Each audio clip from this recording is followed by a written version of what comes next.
Si una sola decisión dura medio segundo, ¿cuánto vale ese medio segundo cuando estás en una cafetería llena de gente y de repente empiezan los gritos?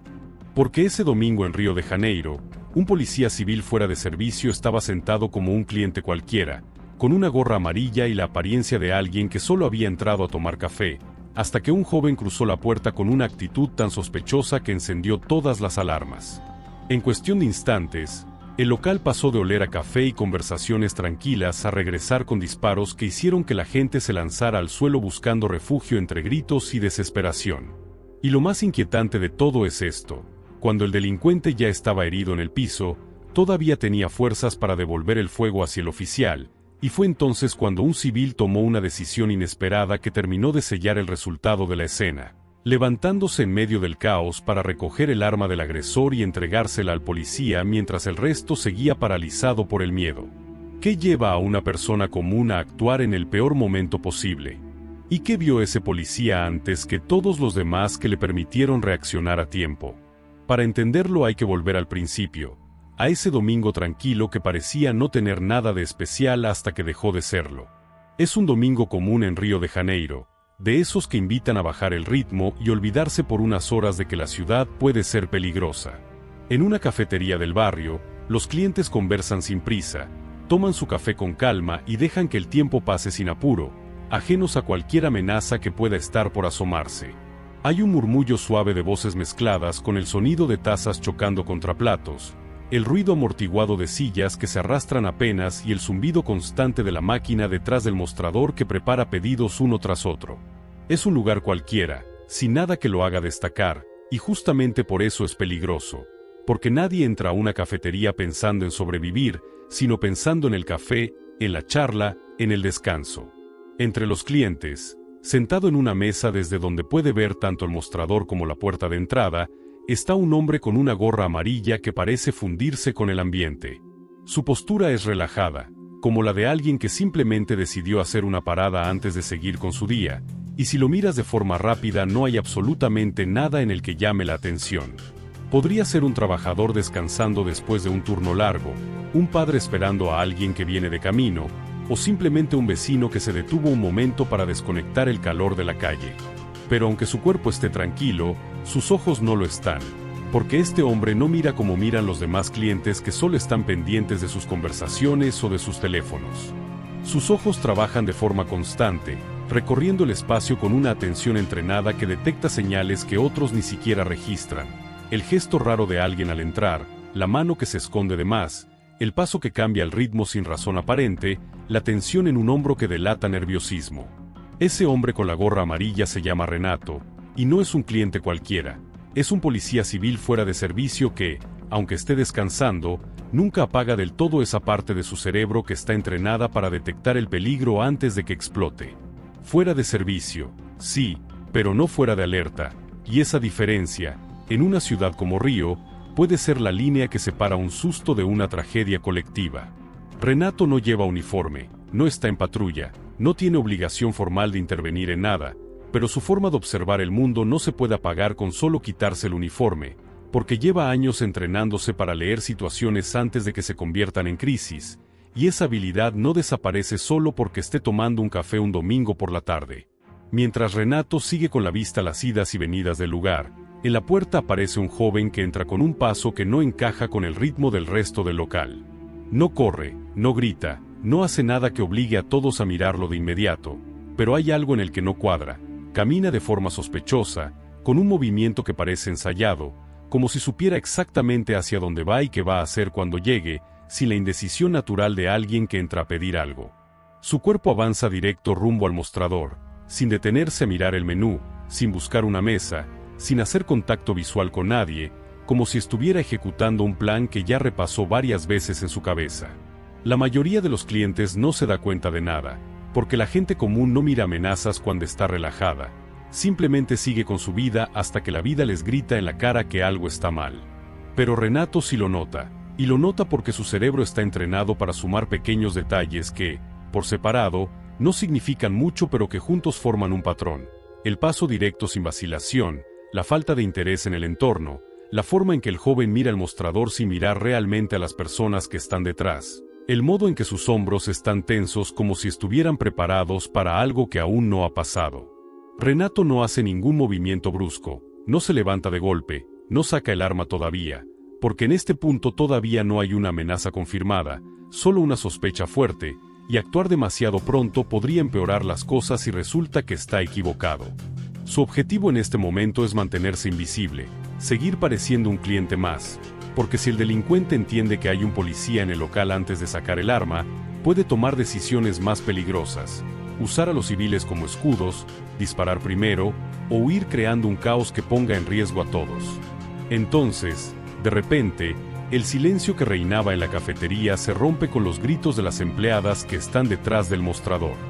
No son gritos de sorpresa por un pedido equivocado ni de broma entre compañeras, son gritos secos, rotos, llenos de un miedo real que no se puede fingir, de ese miedo que te atraviesa el pecho y te obliga a reaccionar sin pensar. El criminal comienza intimidando a los civiles, y en ese preciso instante la sospecha de Renato se confirma. Esto ya no es una sensación, es una amenaza activa, y cada segundo que pasa sin intervención es un segundo más en el que alguien puede salir herido o muerto. Renato no duda, porque los policías que sobreviven aprenden a no dudar en el momento crítico.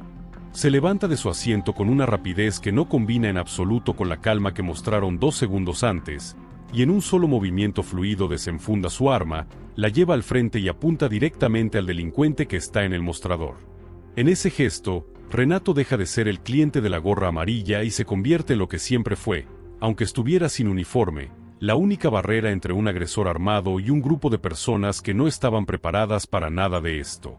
Y en un parpadeo, antes de que el criminal pueda procesar todo lo que está pasando, Renato dispara. Las detonaciones resuenan dentro del local con una violencia que no tiene comparación con nada que se haya escuchado ahí antes, porque el sonido de un disparo en un lugar cerrado no es como las películas. Es brutal, te golpea los oídos, te atraviesa el pecho, rebota en las paredes y te deja aturdido aunque no seas el blanco. Todo el mundo entiende lo mismo al instante, sin necesidad de palabras. Esto no es un susto, no es una broma, no es algo que se vaya a resolver hablando.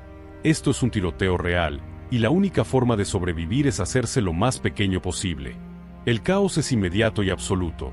Las sillas se mueven de golpe cuando la gente intenta levantarse o tirarse al suelo. Algunos intentan correr hacia la salida pero se tropiezan con otros que están paralizados, y la mayoría, siguiendo un instinto más antiguo que cualquier pensamiento consciente, se lanza al piso buscando refugio detrás de mesas, sillas o lo que encuentren a mano. Las tazas de café se caen y se rompen, los platos chocan contra el suelo, y los gritos se mezclan con el ruido de los disparos creando una sinfonía de terror que ninguno de los presentes olvidará jamás.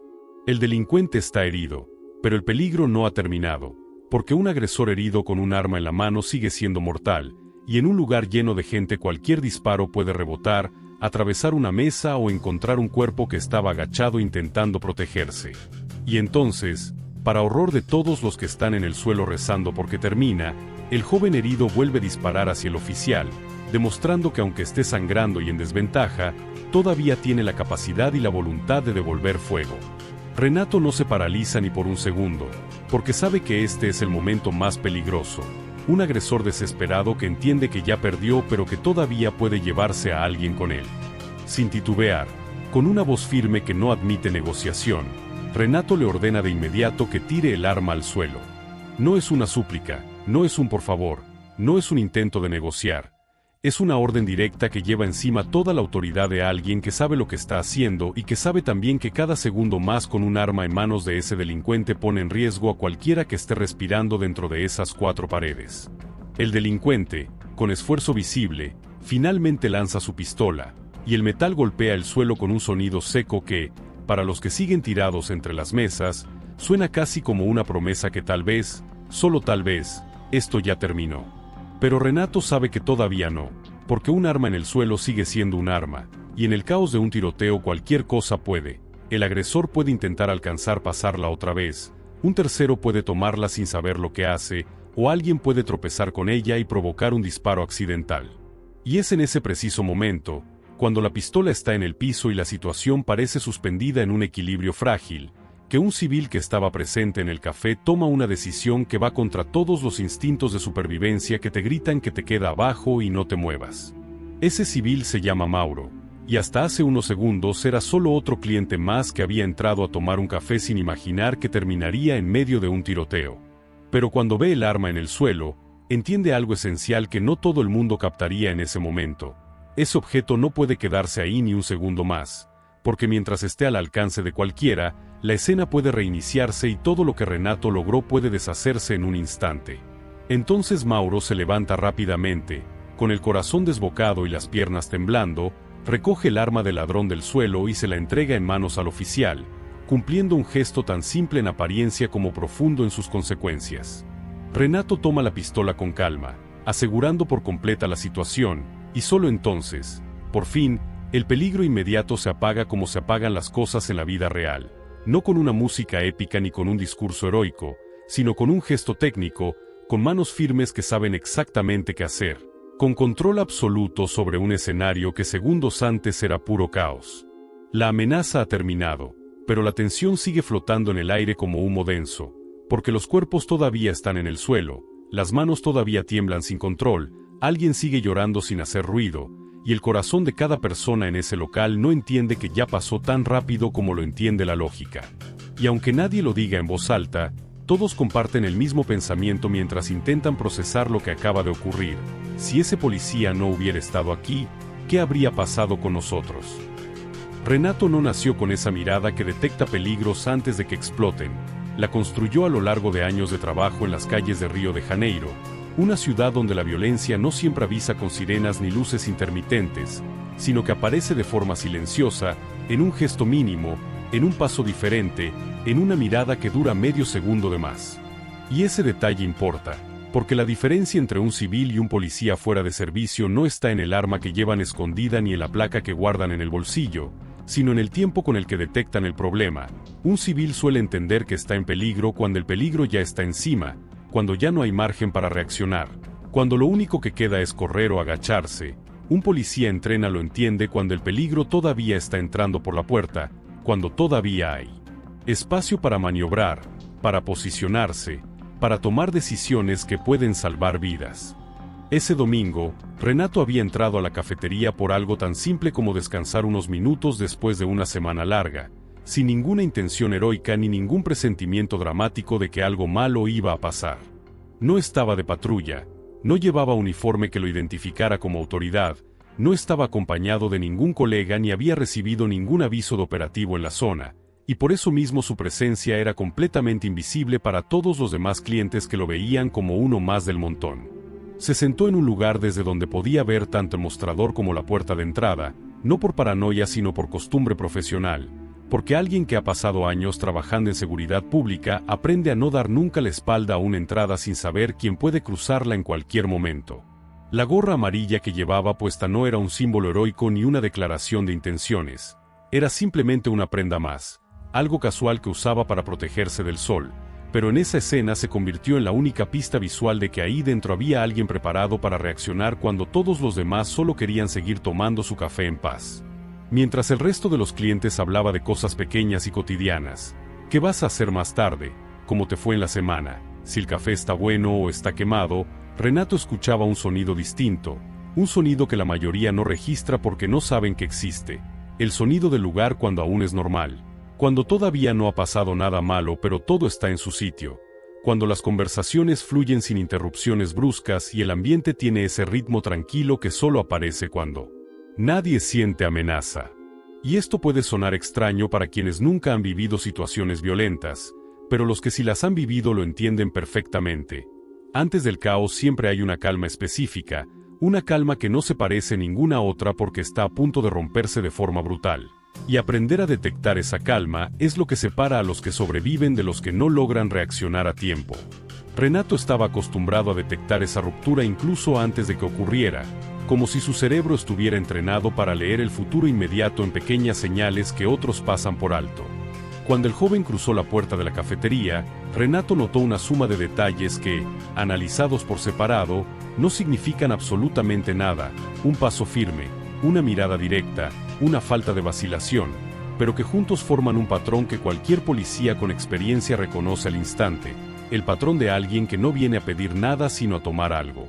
No era el típico cliente que entra, Se detiene un momento para orientarse, busca una mesa libre o se acerca al mostrador preguntando por el menú.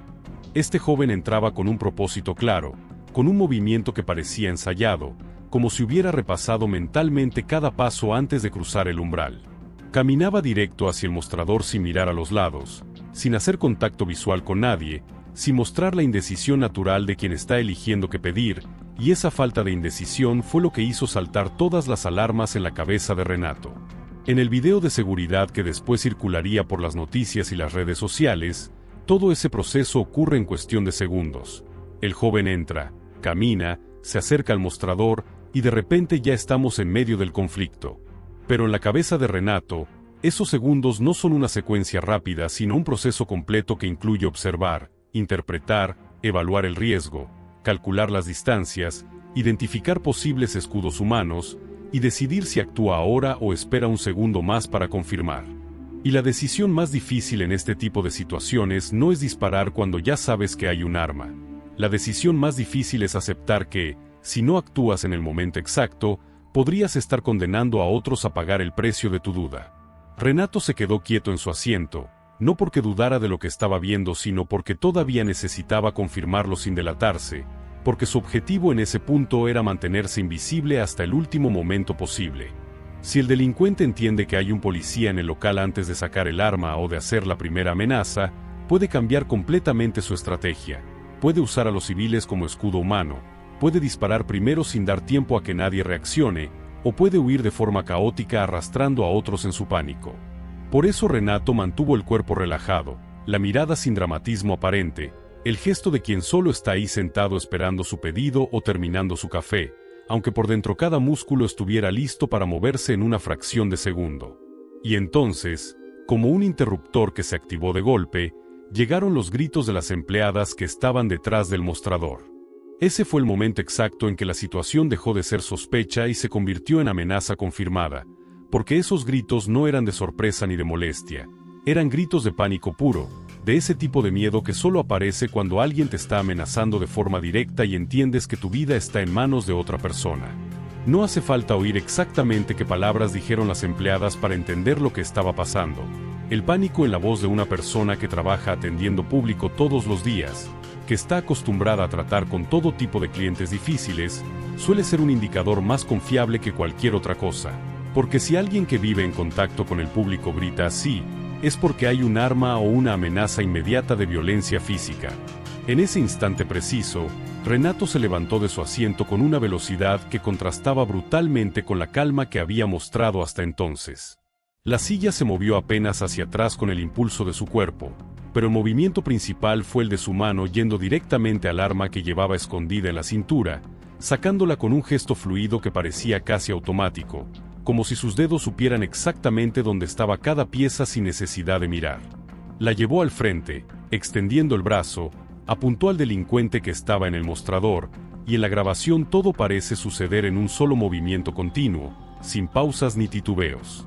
Y lo fue, porque en un policía entrenado el movimiento de desenfundar está repetido cientos o millas de veces en prácticas, en entrenamientos de tiro, en simulaciones de crisis, hasta que el cuerpo lo aprende de memoria para que, cuando la mente entra en shock por la adrenalina y el miedo, el cuerpo siga funcionando de forma automática sin necesidad de pensar cada paso. Renato disparó, y las detonaciones retumbaron dentro del local con una violencia que transformó instantáneamente el ambiente. Y aquí aparece lo que en este tipo de escenas suele pasar siempre, sin importar el país o el contexto. El caos no lo provoca solo el delincuente sacando un arma ni las amenazas que grita. Lo provoca el sonido de los disparos, porque el sonido de un arma de fuego dentro de un lugar cerrado hace que el cerebro de cualquier persona, incluso de las que nunca han estado en una situación violenta, grite muerte inminente aunque no vean exactamente qué está pasando ni dónde está el peligro. Los clientes que estaban sentados tomando su café se lanzaron al suelo de forma instantánea, algunos literalmente tirándose desde la silla sin pensar en el golpe, buscando refugio con un instinto desesperado que no requiere pensamiento consciente. Algunos se cubrieron la cabeza con las manos como si eso pudiera detener una bala, otros se arrastraron hacia debajo de las mesas buscando cualquier cosa que se pareciera a protección, y alguien gritó sin palabras articuladas, solo un alarido que expresaba el terror de entender que en cualquier segundo podía recibir un disparo sin siquiera saber de dónde venía. Y en medio de ese caos absoluto, con gente en el suelo llorando y gritando, con tazas rotas y sillas volcadas por todas partes, el delincuente herido todavía era capaz de disparar de vuelta hacia Renato. Esto es algo que mucha gente no entiende cuando ve este tipo de escenas desde la seguridad de su casa. Cuando un agresor ya está herido, la mayoría de los espectadores cree que ya no puede hacer nada, que el peligro ya pasó porque está sangrando o porque está en el suelo. Pero la realidad es mucho más brutal.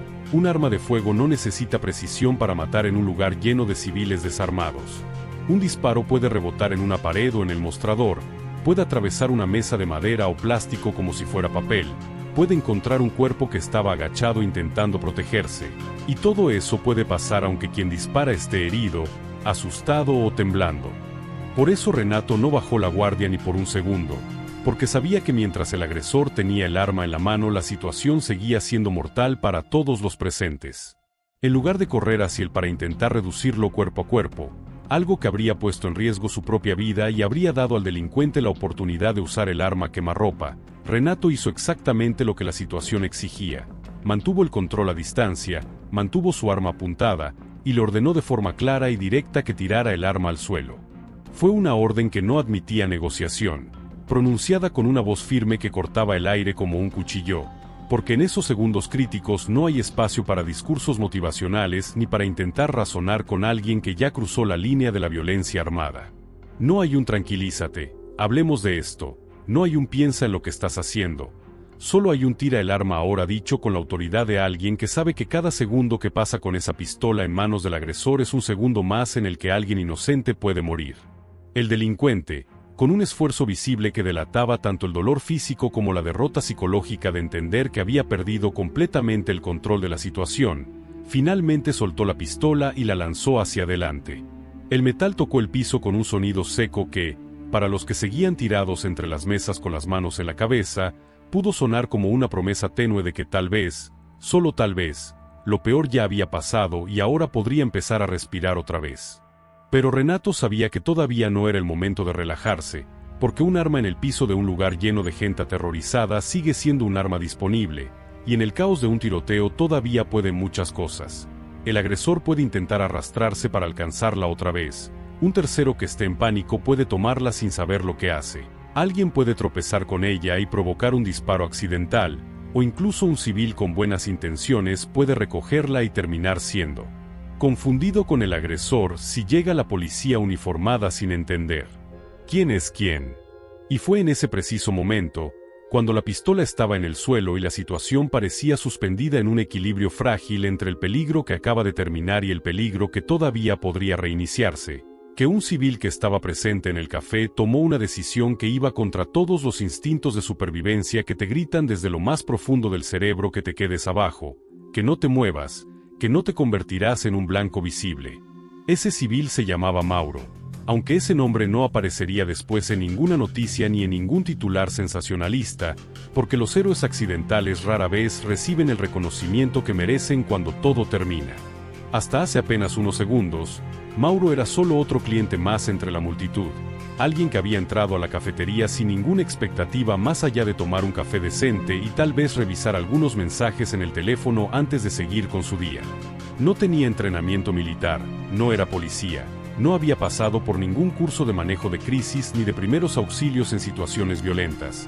Era simplemente una persona común que se encontró en el lugar equivocado en el momento equivocado, o tal vez en el lugar correcto en el momento exacto, dependiendo de cómo se mire. Pero cuando Mauro vio el arma en el suelo, tirada a pocos metros de donde estaba agachado detrás de una mesa, su cerebro procesó algo esencial que no todo el mundo habría captado en ese momento de terror absoluto. Ese objeto metálico no podía quedarse ahí ni un segundo más, porque mientras estuviera al alcance de cualquiera, del agresor herido, de un cómplice que nadie había visto, de un civil confundido, de la escena completa cualquiera podía reiniciarse y todo lo que el policía había logrado deshacerse podía en un instante si alguien volvió a empuñar esa pistola. Entonces Mauro hizo algo que requiere un tipo de valentía muy particular, no la valentía épica de las películas, sino la valentía práctica de quien entiende que hay un problema inmediato que necesita solución y que él está en posición de solucionarlo aunque le cueste el pulso acelerado y las piernas temblando. Se levantó rápidamente, Con el corazón desbocado golpeándole el pecho como si quisiera salirse, con las manos sudando y temblando sin control, se acercó a donde estaba la pistola, la recogió del suelo con cuidado de no tocar el gatillón ni apuntar a nadie, y caminó directamente hacia Renato para entregársela en manos. Cumpliendo así un gesto que en apariencia era simple, solo recoger un objeto y pasarlo a otra persona, pero que en sus consecuencias prácticas era profundamente significativa porque eliminaba la última fuente de peligro inmediato que quedaba suelta en el ambiente. Renato recibió la pistola con una calma profesional que contrastaba con el temblor visible en las manos de Mauro, la aseguró revisando rápidamente el cargador y el seguro, y solo entonces, por fin, el peligro inmediato se apagó de verdad. No con una explosión dramática ni con un discurso heroico, sino con ese gesto técnico y controlado de alguien que sabe exactamente qué hacer en cada paso del proceso. La amenaza había terminado oficialmente, pero la tensión seguía flotando en el aire del local como un humo denso que no se disipa rápido, porque aunque la lógica dijera ya pasó todo, los cuerpos de las personas que habían vivido esos segundos eternos de terror todavía no lo entendían así. Seguían en el suelo sin atreverse a moverse. Las manos seguían temblando sin control, alguien seguía llorando en silencio con la cara pegada al suelo, y el corazón de cada persona presente no entiende que ya terminó tan rápido como lo entiende el cerebro racional. Y aunque nadie lo dijera en voz alta mientras intentaban procesar lo que acababa de ocurrir y recuperar el control sobre sus propios cuerpos, todos en ese local compartían exactamente el mismo pensamiento, la misma pregunta que les atravesaba la mente una y otra vez. Si ese policía no hubiera estado aquí en este momento, si no hubiera reaccionado a tiempo, ¿qué nos habría pasado a nosotros? Para entender completamente lo que pasó en esa cafetería, hay que hacer algo incómodo. Hay que mirar la escena también desde el otro lado, desde los ojos del joven que cruzó esa puerta con la intención de intimidar y robar, porque aunque sea fácil convertirlo en un villano sin matices, la realidad siempre es más compleja y más oscura de lo que parece en un video de 2 minutos.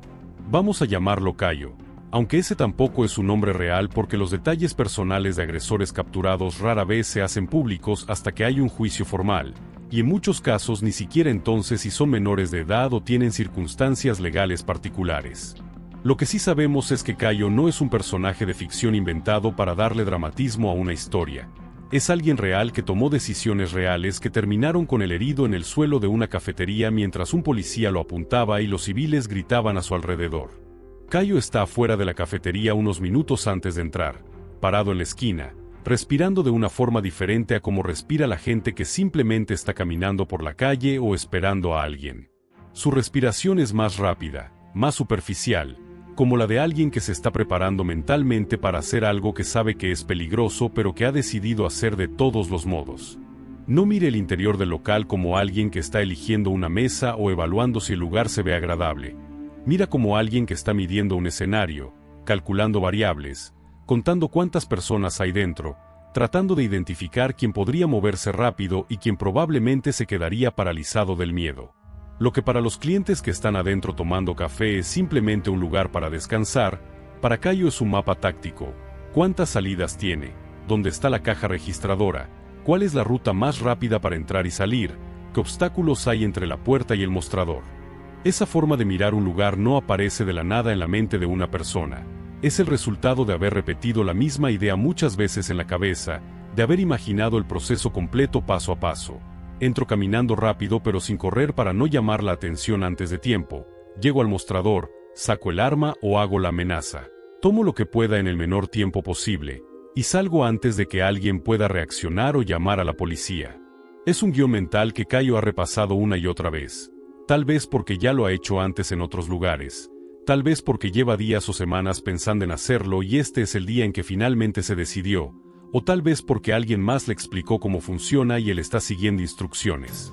Y el problema fundamental, el error que cometen casi todos los delincuentes que terminan capturados o muertos en este tipo de situaciones, es que esa repetición mental crea una falsa sensación de control, una confianza peligrosa que te hace creer que el mundo siempre va a reaccionar exactamente como tú esperas.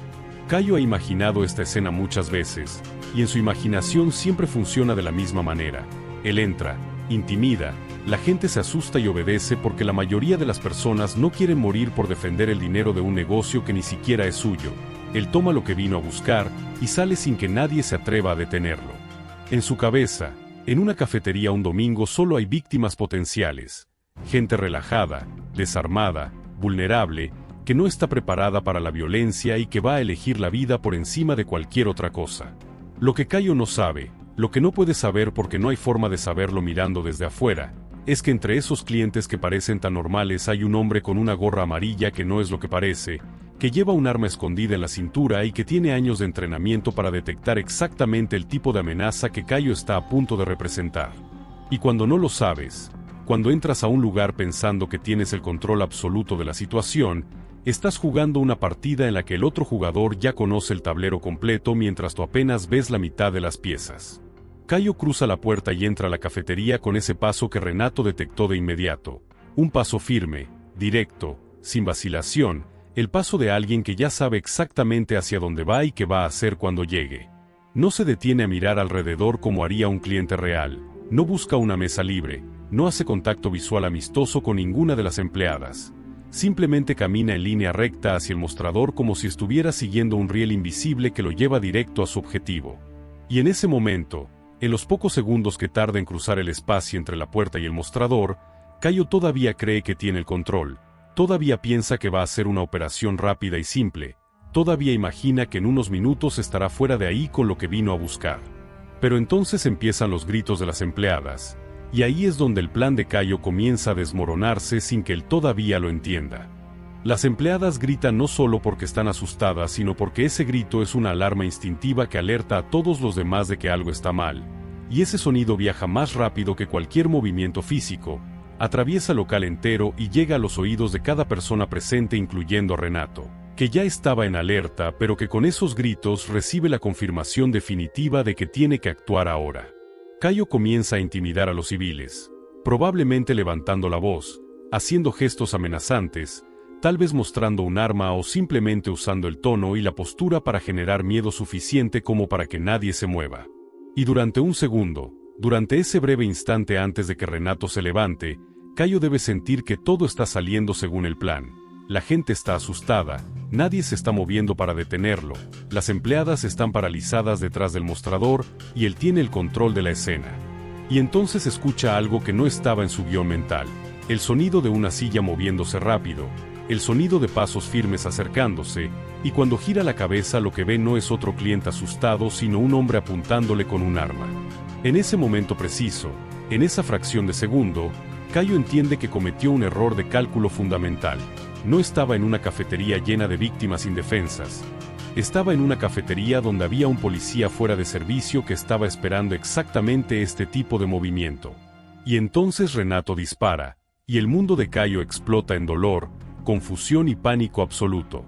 Las balas impactan en su cuerpo, no sabemos exactamente cuántas ni dónde porque los informes médicos de este tipo de casos suelen mantenerse privados hasta que hay un proceso judicial, y de repente todo lo que parecía tan claro y controlado se convierte en caos puro.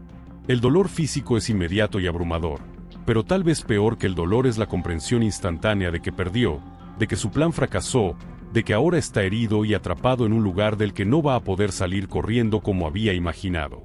Y aquí es donde la situación se vuelve todavía más peligrosa, porque un delincuente herido que entiende que ya perdió puede tomar dos caminos. Puede rendirse de inmediato aceptando que terminó, o puede decidir que si va a caer va a llevarse a alguien con él.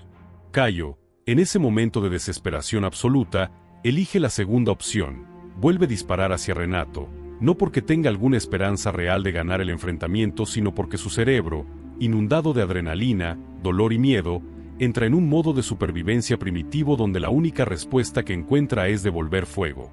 Pero Renato no se paraliza, no se esconde, no retrocede. Se mantiene firme, mantiene el control de la situación, y le ordena tirar el arma con una autoridad que no admite discusión.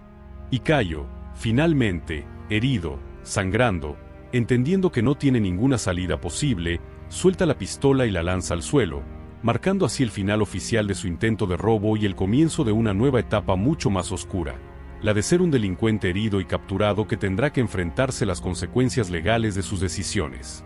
Ahora bien, es fácil ver a Cayo como simplemente el malo de esta historia, como un villano sin matices que merece todo lo que le pasó y más, y en cierto sentido es comprensible que la gente reaccione así porque sus acciones pusieron en peligro la vida de personas inocentes que solo querían tomar un café en paz. Pero si queremos entender realmente cómo llegamos a escenas como esta, si queremos tener alguna posibilidad de reducir la violencia en nuestras sociedades en lugar de simplemente reaccionar cada vez que explota, tenemos que hacer preguntas más profundas e incómodas sobre qué lleva a una persona a cruzar esa puerta con la intención de intimidar y robar. ¿Cayo nació pensando, cuando sea grande voy a asaltar cafeterías? Casi con certeza no. ¿Tuvo oportunidades reales de educación, de empleo digno, de un camino alternativo que no pasará por la violencia? Probablemente no, o al menos no las suficientes como para que ese camino pareciera viable comparado con la promesa de dinero rápido que ofrece el crimen. Creció en un entorno donde la violencia era normalizada, donde vio a otros usar ese método y salirse con la suya, donde aprendió que las reglas del juego son diferentes para los que no tienen nada que perder. Es muy posible, porque ese tipo de contextos existen en todas las grandes ciudades de América Latina y no desaparecerán solo porque no queremos verlos. Esto no significa justificar lo que hizo. Significa entender que detrás de cada escena de violencia como esta hay una larga cadena de fallas sistémicas, de oportunidades perdidas, de contextos que empujan a las personas hacia decisiones desesperadas. Y si nuestra única respuesta como sociedad es celebrar cuando un policía dispara a tiempo y atrapa al delincuente, sin preguntarnos nunca cómo evitar que aparezca el siguiente Cayo y el siguiente después de ese, entonces estamos condenados a repetir estas escenas una y otra vez hasta que nos acostumbremos tanto a la violencia que deje de parecernos extraordinaria. Ahora tenemos que hablar de Mauro, porque su parte en esta historia es probablemente la más compleja desde el punto de vista psicológico y la que más preguntas genera sobre cómo reaccionan las personas comunes cuando se encuentran en medio de la violencia. Mauro no es policía, no es militar, no tiene entrenamiento en manejo de armas ni en situaciones de crisis, y hasta ese domingo su experiencia más cercana con la violencia probablemente había sido ver noticias en la televisión o escuchar historias de conocidos que habían vivido asaltos. Es, en todos los sentidos relevantes, una persona absolutamente común que se encontró en una situación extraordinaria y tuvo que tomar una decisión en una fracción de segundos sin tiempo para pensarla, sin posibilidad de consultar con nadie, sin ninguna garantía de que estaba haciendo lo correcto. Cuando empezaron los disparos y el caos se estalló dentro de la cafetería, Mauro hizo exactamente lo mismo que hizo todo el mundo. Se empujó al suelo refugio buscando, movido por un instinto de supervivencia tan antiguo y tan profundo que no requiere pensamiento consciente. Se agachó detrás de una mesa, probablemente con el corazón latiéndole tan fuerte que podía sentirlo en la garganta, con las manos temblando sin control, con la mente tratando de procesar lo que estaba pasando mientras el sonido de las detonaciones rebotaba en las paredes y los gritos de los demás clientes llenaban el aire.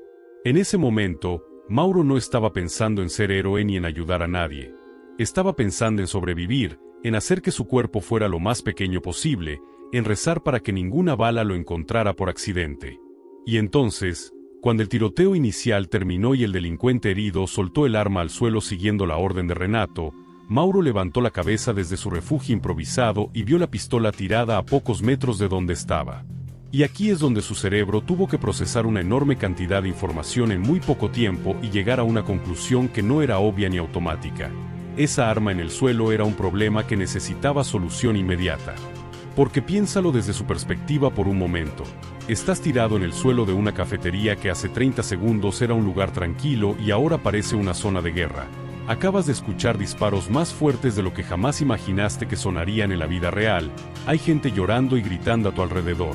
Tu cuerpo entero está temblando de adrenalina y miedo, y de repente ves un arma en el piso a pocos metros de ti. ¿Qué haces? La respuesta obvia, la respuesta que el instinto te grita, es no hagas nada, quédate quieto, no te convertirás en un blanco, deja que otros se encarguen. Y esa habría sido una respuesta perfectamente razonable y comprensible, porque Mauro no tenía ninguna obligación moral ni legal de hacer nada más allá de protegerse a sí mismo. Nadie podría haberlo culpado si se hubiera quedado agachado esperando a que llegara la policía uniformada o a que Renato asegurara la escena completamente por su cuenta. Pero Mauro vio algo que otros no vieron en ese momento. Vio que mientras esa arma estaba en el suelo, accesible para cualquiera, la situación todavía no estaba controlada del todo.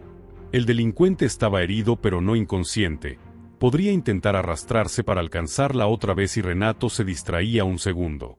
Podría haber un cómplice que nadie había visto todavía que entrara corriendo y la recogiera para seguir con el asalto.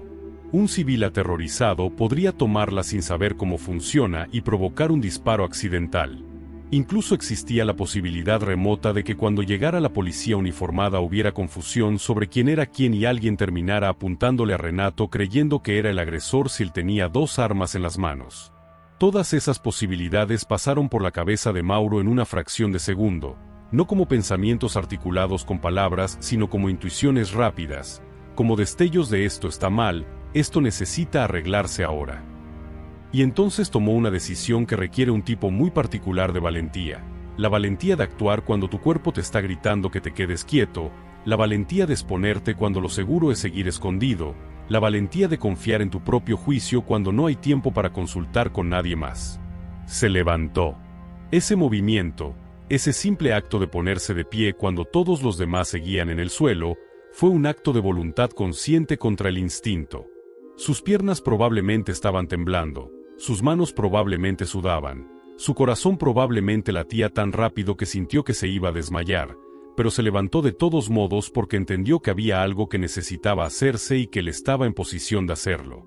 Caminó hacia donde estaba la pistola con pasos que probablemente no eran tan firmes como le hubiera gustado, se agachó para recogerla del suelo con cuidado de no tocar el gatillón y de apuntar accidentalmente a nadie, y la llevó directamente a Renato para entregársela. No la levantó para examinarla. No la guardó pensando ahora yo también estoy armado. No hizo ningún gesto dramático ni heroico. Simplemente la recogió y la entregada como quien recoge un objeto peligroso del suelo para que no cause daño. Y ese gesto, tan simple en apariencia, tuvo consecuencias enormes para cómo se resolvió la situación, porque eliminó completamente la última fuente de peligro incontrolado que quedaba suelta en el ambiente. Cuando Renato esa recibió arma y la aseguró, la escena pasó de controlada pero todavía potencialmente peligrosa a completamente controlada. Y esa diferencia, aunque parezca sutil, es la diferencia entre una historia que termina bien y una historia que tiene un giro trágico en el último segundo. Ahora bien, es importante entender que lo que hizo Mauro también podría haber salido terriblemente mal en otras circunstancias. Si Renato hubiera estado menos entrenado o más nervioso, podría haber interpretado el movimiento de Mauro como una amenaza y haberle disparado por error. Si el delincuente hubiera tenido un cómplice escondido que nadie vio, Mauro podría haberse convertido en blanco al levantarse. Si la policía uniformada hubiera llegado justo en ese momento, podría haber visto a un civil con un arma en la mano y haber reaccionado de forma trágica. Todas esas posibilidades existían, y Mauro no tenía forma de saberlas o descartarlas antes de actuar. Entonces, ¿debería haberlo hecho? ¿Fue una decisión correcta o fue una decisión arriesgada que simplemente tuvo suerte de salir bien? Esa es una pregunta difícil de responder porque depende de si juzgamos las decisiones por sus resultados o por su proceso. Si las juzgamos por el resultado, entonces claramente fue correcto porque ayudó a resolver la situación sin causar daño adicional. Pero si las juzgamos por el proceso, por la información que Mauro tenía disponible en el momento de decidir, entonces es más complicado porque había muchos riesgos reales que él no podía controlar. Lo que sí podemos decir con certeza es que Mauro actuó con buenas intenciones, que evaluó rápidamente una situación compleja y decidió que el riesgo de dejar el arma en el suelo era mayor que el riesgo de recogerla, y que tuvo la presencia de ánimo suficiente para hacerlo de forma controlada en lugar de entrar en pánico. Y eso, en medio del caos absoluto de un tiroteo, es mucho más de lo que se puede esperar de una persona común que solo quería tomar un café. Después de que todo terminó, cuando la tensión empezó a bajar y la gente comenzó lentamente a levantarse del suelo con las piernas todavía temblando, Mauro probablemente no se sintió como un héroe. Probablemente se sintió mareado, exhausto, tal vez con náuseas por toda la adrenalina que había inundado su sistema, con las manos todavía temblando sin control y la mente tratando de procesar qué acababa de pasar. Y tal vez, en los días siguientes, cuando la escena se repitiera una y otra vez en su cabeza cada vez que intentara dormir, se preguntaría a sí mismo si había hecho lo correcto o si había sido un tonto por exponerse así. Pero la verdad es que lo que hizo Mauro es exactamente el tipo de acción funcional ciudadana que separa una sociedad de una sociedad paralizada por el miedo. No se trata de que todos tengamos que convertirnos en vigilantes o de que tengamos que intervenir esencialmente en cada situación peligrosa que veamos. Se trata de que cuando surge una oportunidad específica de ayudar de una forma que está dentro de nuestras capacidades, cuando podemos hacer una diferencia real sin exponernos a un peligro desproporcionado, tengamos el coraje de hacerlo en lugar de esperar siempre que sea alguien más quien actúe. Y eso es algo que vale la pena recordar la próxima vez que veamos un video como este y nuestra primera reacción sea simplemente, qué bien que estaba el policía ahí, sin pensar en todas las otras piezas que tuvieron que caer en su lugar para que la situación se resolviera sin víctimas civiles. Cuando las sirenas de la policía uniformada finalmente se escucharon acercándose a la cafetería y los agentes entraron con las armas desenfundadas para encontrar una ya escena controlada, Renato con su identificación de policía civil visible, el delincuente herido en el suelo, los civiles temblando pero vivos, la parte visible del incidente había terminado. Pero la parte invisible, la que deja marcas permanentes en la memoria y en el cuerpo de cada persona que estuvo allí, apenas comenzaba. Para los clientes que estuvieron tirados en el suelo escuchando disparos a centímetros de sus cabezas, esa cafetería nunca volvería a ser solo una cafetería. Algunos probablemente nunca regresaron, eligiendo dar un rodeo de varias cuadras en lugar de tener que cruzar esa puerta y revivir el momento en que su mundo se convirtió en caos. Otros tal vez fueron eventualmente, tratando de superar el trauma enfrentándolo, pero cada vez que se sentaban sentían una tensión en el pecho que no estaba ahí antes, una hipervigilancia que los hacía saltar con cualquier sonido fuerte, una necesidad compulsiva de sentarse siempre donde pudiera ver la puerta. Las empleadas que estaban detrás del mostrador cuando Cayo empezó a intimidarlas probablemente tuvieron que lidiar con una mezcla particular de culpa y miedo. Culpa por haber gritado y causado el tiroteo, aunque obviamente no fue su culpa sino la consecuencia natural de estar amenazadas. Y miedo de volver a su trabajo sabiendo que en cualquier momento podría entrar otra persona con las mismas intenciones. Algunas empleadas de comercios que viven situaciones así terminan renunciando porque no pueden manejar psicológicamente la idea de estar otra vez en esa posición tan vulnerable, y el negocio pierde entrenamiento personal mientras ellas pierden un ingreso que probablemente necesitaban. Renato, por su parte, tuvo que lidiar con toda la burocracia que viene después de que un policía, incluso fuera de servicio, usa su arma contra alguien. Tendría que dar declaraciones detalladas, justificar cada disparo, explicar por qué se demostró que la situación requería uso de fuerza letal, probablemente pasar por algún tipo de evaluación psicológica para determinar si estaba apto para seguir en servicio activo. Y aunque todo el mundo que vio el video claramente entendería que actuó de forma correcta y profesional, el proceso legal no se mueve por lo que todo el mundo entiende sino por protocolos estrictos que tienen que seguirse caso por caso. Además, Renato también tendría que procesar internamente el hecho de que disparó contra otro ser humano, algo que incluso los policías más entrenados y experimentados no toman a la ligera.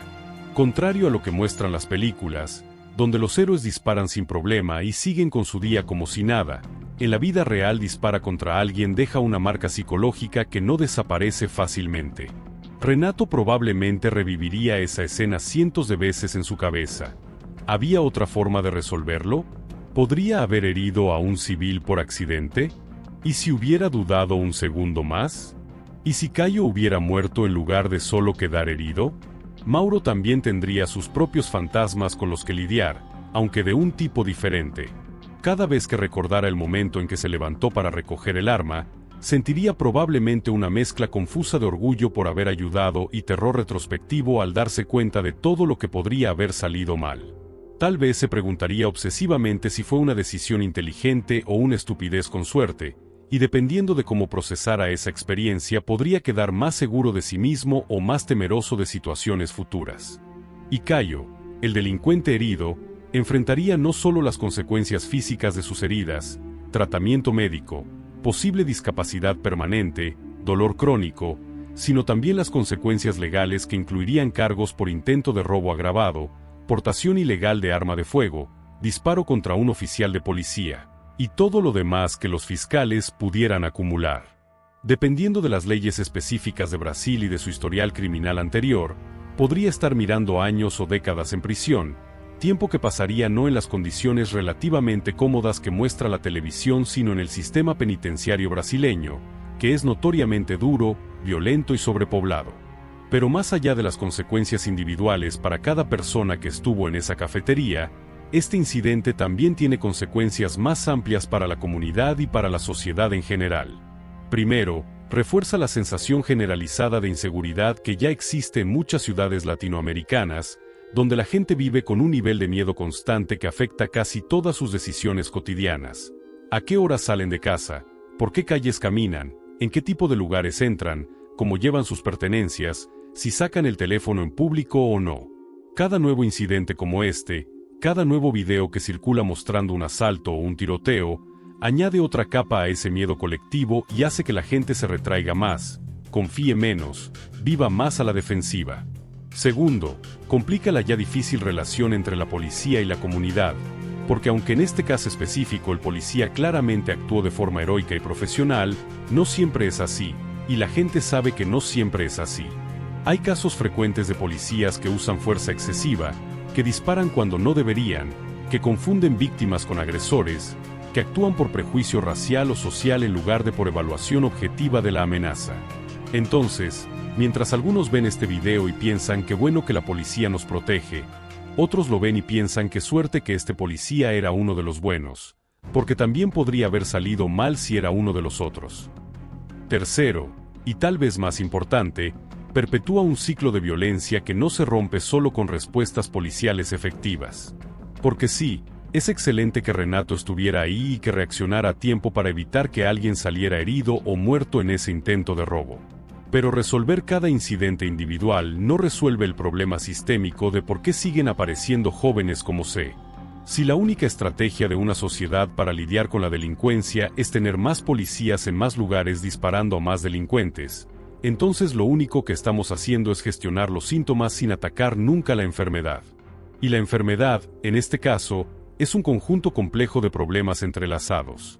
Pobreza extrema que empuja a la gente a la desesperación, falta de oportunidades educativas y laborales reales para jóvenes de barrios marginales, normalización de la violencia en comunidades donde crecer viendo armas y crimen es parte de la vida cotidiana.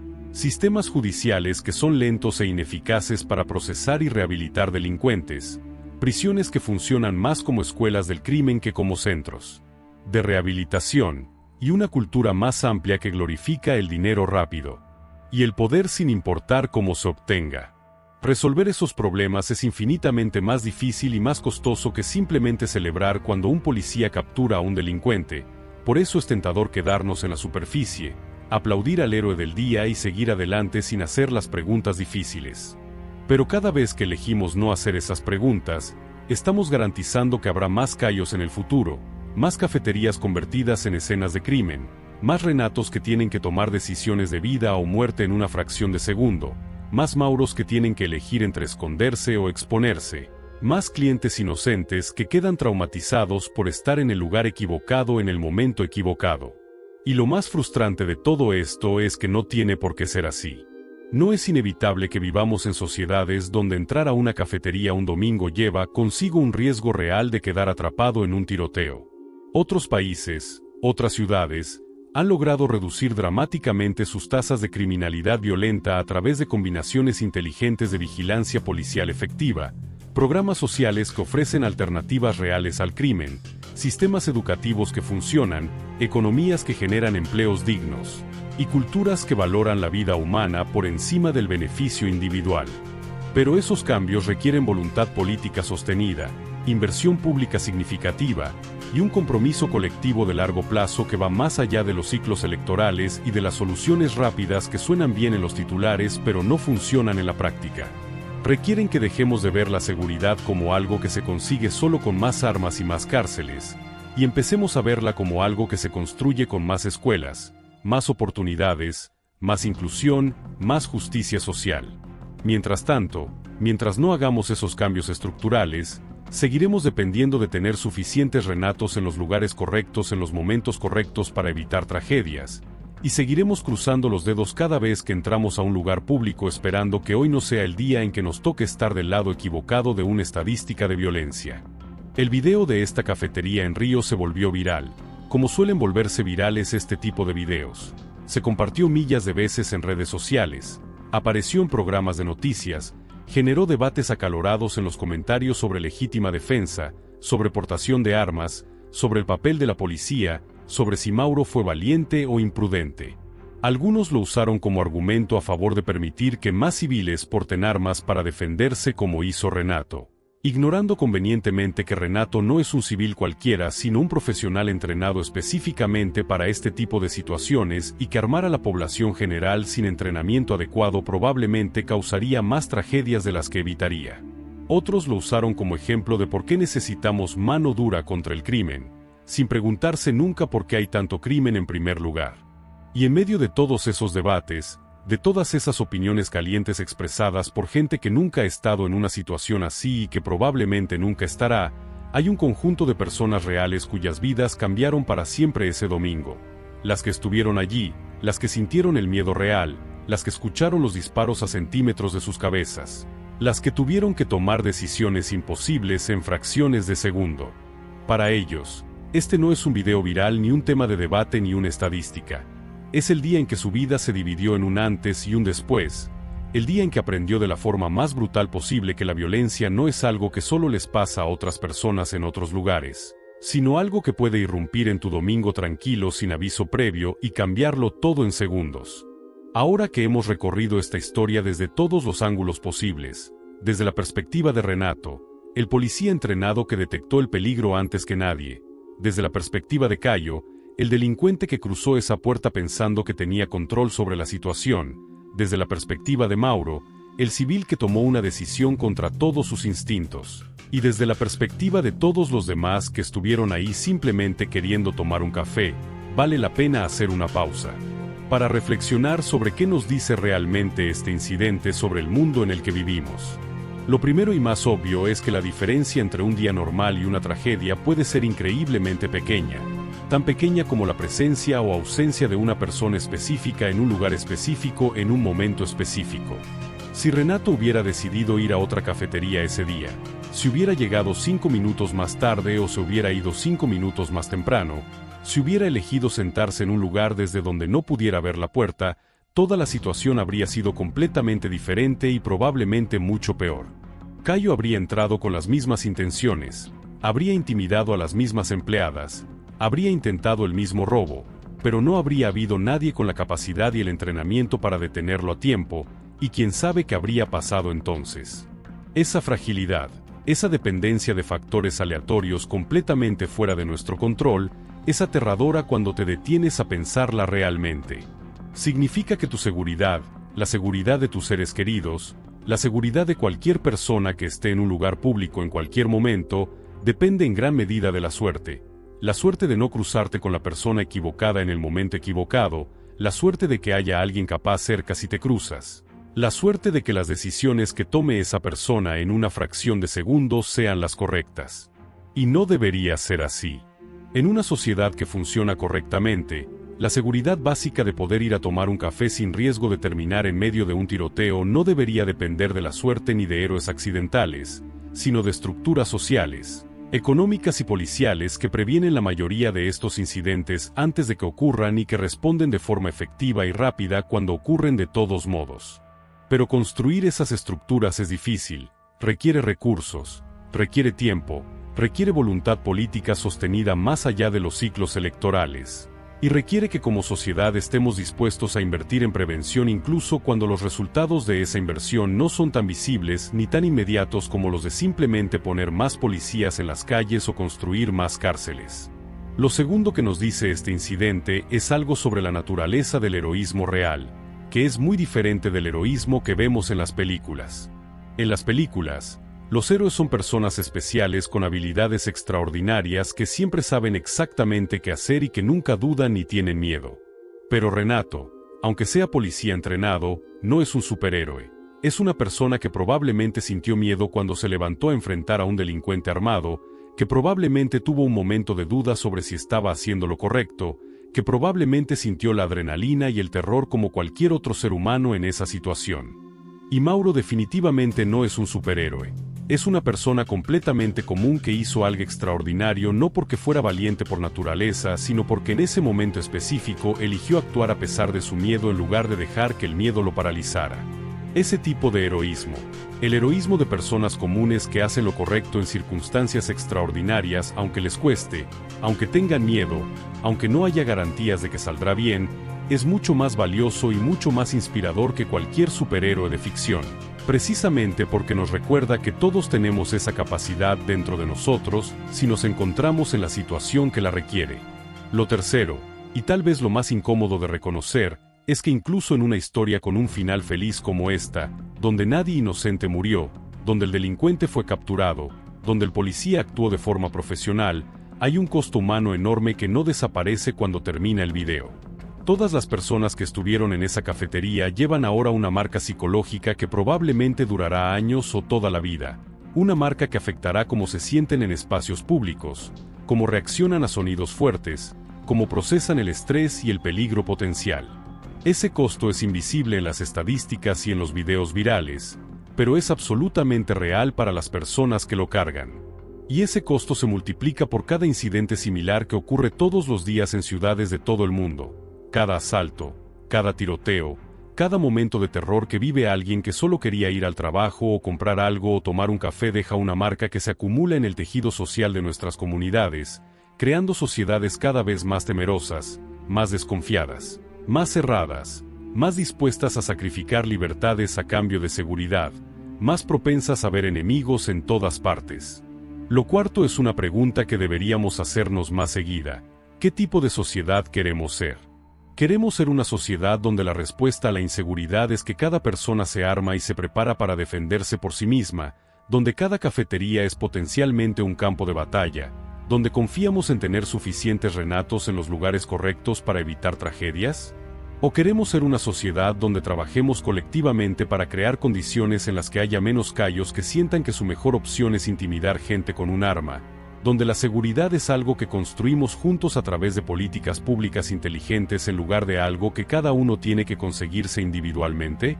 Porque esas son principalmente dos visiones muy diferentes de cómo debe funcionar una sociedad, y la elección entre ellas determina no solo cuánta violencia experimentamos, sino qué tipo de vidas podemos vivir, qué nivel de libertad y tranquilidad podemos disfrutar, qué tipo de futuro les dejamos a las generaciones que vienen después de nosotros. La primera opción, la opción individualista donde cada uno se defiende como puede, es tentadora porque parece más simple y más inmediata. Compra un arma, aprende a usarla, mantente alerta, y tal vez sobrevivas si te toca estar en la situación equivocada. Pero el problema con esa opción es que crea una carrera armamentista sin fin donde la violencia solo escala, donde los delincuentes responden consiguiendo armas más poderosas, donde los accidentes se multiplican porque hay más gente armada sin el entrenamiento adecuado, donde la desconfianza se vuelve tan generalizada que la vida cotidiana se convierte en un ejercicio constante de paranoia. La segunda opción, la opción colectiva donde trabajamos juntos para crear una sociedad más segura a través de políticas públicas que atacan las causas profundas del crimen, es más difícil porque requiere consenso, requiere inversión sostenida, requiere paciencia para ver resultados que pueden tardar años o décadas en materializarse completamente. Pero el beneficio de esa opción es que construye una seguridad real y duradera que no depende de héroes accidentales ni de la suerte, una seguridad que permite que la gente viva vidas más plenas y más libres sin tener que estar constantemente en modo de supervivencia. Y la evidencia de otros países que han tomado ese segundo camino muestra claramente que funciona. Sociedades que invierten fuertemente en educación, en programas sociales, en oportunidades económicas reales para todos sus ciudadanos, en sistemas de justicia que se enfocan en rehabilitación además de castigo, terminan con tasas de criminalidad mucho más bajas que sociedades que solo invierten en más policías y más cárceles sin atacar las causas fundamentales. Pero elegir ese segundo camino requiere que superemos algunas tendencias humanas muy profundas. La tendencia a querer soluciones rápidas en lugar de soluciones efectivas, la tendencia a enfocarnos en castigar a los culpables en lugar de prevenir que haya culpables, la tendencia a ver el crimen como un problema de malas personas, en lugar de verlo como un síntoma de problemas sociales más amplios que crean condiciones donde la criminalidad prospera. Volviendo a nuestra cafetería en Río, a ese domingo que empezó tranquilo y terminó en caos.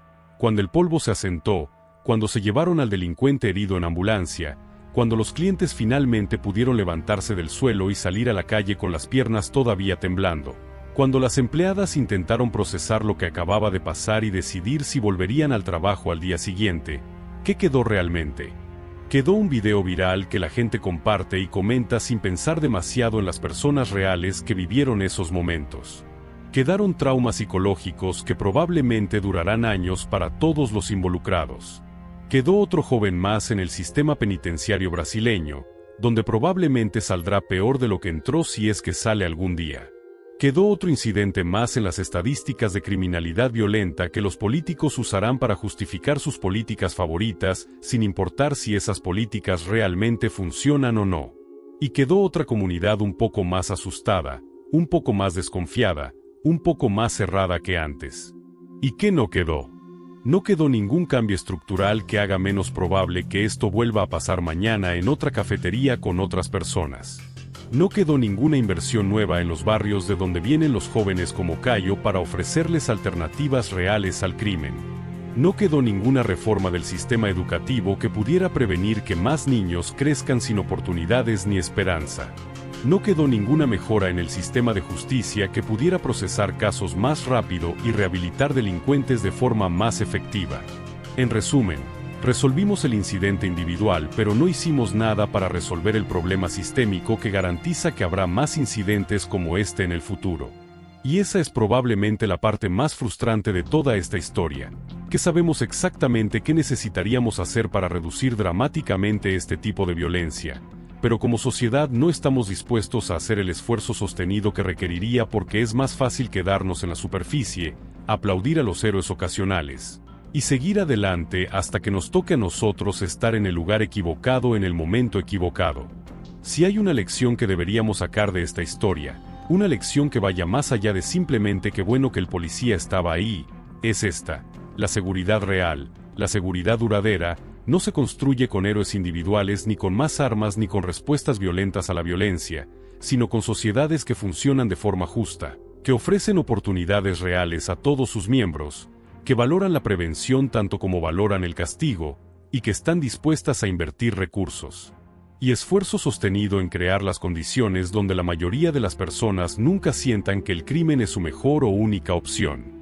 Y hasta que no construyamos ese tipo de sociedades, seguiremos dependiendo de la suerte de tener suficientes Renatos en los lugares correctos en los momentos correctos, seguiremos cruzando los dedos cada vez que entramos a un lugar público, y seguiremos acumulando videos virales de incidentes violentos que comentamos por unos días antes de olvidar y seguir adelante hasta el próximo. Ese domingo en Río de Janeiro, un policía fuera de servicio salvó probablemente varias vidas con su reacción rápida y profesional, y un civil común mostró un coraje extraordinario al levantarse en el peor momento para ayudar a resolver la situación. Eso es algo que merece reconocimiento y respeto. Pero no debería tener que ser así.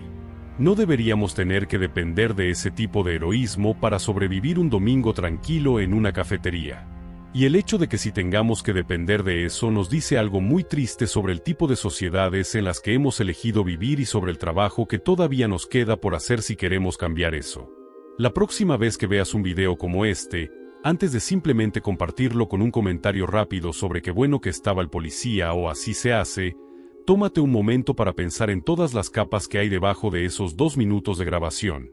Las vidas que cambiaron para siempre, los traumas que durarán años. Las preguntas difíciles sobre qué tipo de sociedad produce situaciones como esta con tanta regularidad, y que tendríamos que estar dispuestos a hacer de forma diferente si realmente quisiéramos que estas escenas dejaran de repetirse una y otra vez. Porque al final, esa es la pregunta real que deberíamos estar haciéndonos. No qué haría yo si estuviera en esa situación, sino qué estamos haciendo todos juntos para crear un mundo donde nadie tenga que estar en esa situación en primer lugar. Y hasta que no tengamos una buena respuesta a esa pregunta, seguiremos viendo videos como este, seguiremos aplaudiendo a los héroes ocasionales, y seguiremos sin resolver nada realmente importante.